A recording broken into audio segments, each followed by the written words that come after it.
تعطيل العمل بالدستور بشكل الدستورية العليا اليمين أمام الجمعية العامة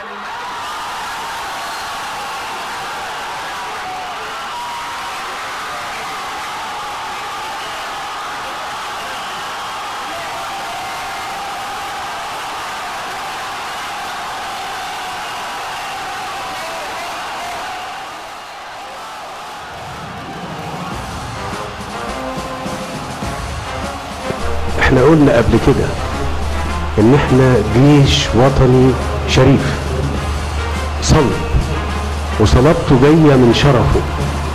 لا نعرف التآمر ولا نعرف الخداع، لا ده في جيش وطني عظيم هنا.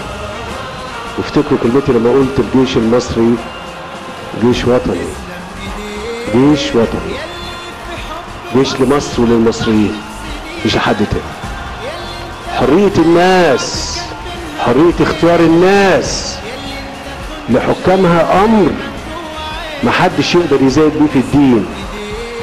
أنا المروءة اللي ممكن احنا نعيش بيها كضباط في الجيش وضباط صف لما نشعر ان الشعب المصري كله مروع وخايف.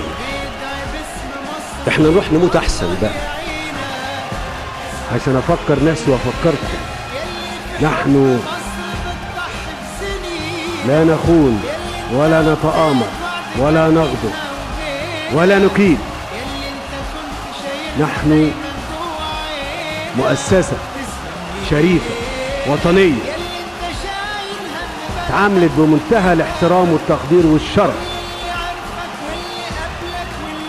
نقسم بالله على ذلك شرف حماية إرادة الناس وحريتها في إنها تختار ما تشاء وتعيش كما تشاء. أعز وأشرف عندي أنا أقسم بالله من حكم مصر.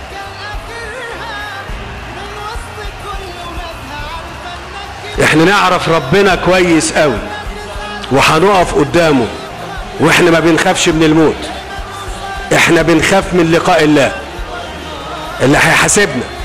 فلو كنا احنا متأكدين ان اللي احنا بنعمله ده على الحق فما فيش مشكلة خالص في الموت خالص.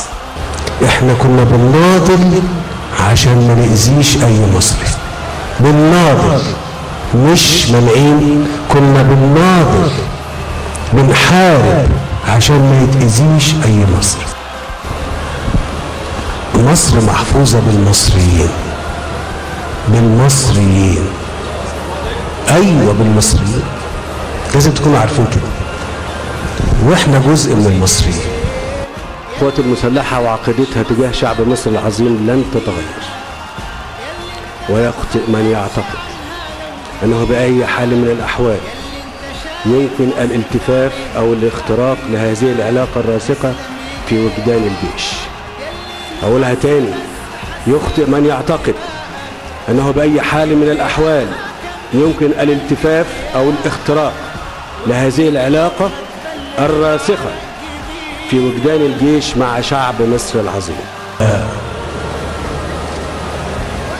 أنا هقول للشباب كلمة عشان تبقوا، لازم تكونوا عندكم أمل وثقة كبيرة جدا في بكرة، وبكرة تشوفوا مصر هي أم الدنيا وهتبقى قد الدنيا.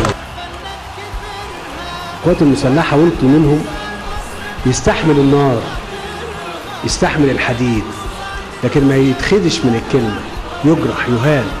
والإهانة في العسكرية المصرية إساءة للكبرياء الوطني، ما بنستحملهاش. مصر أم الدنيا وهتبقى قد الدنيا.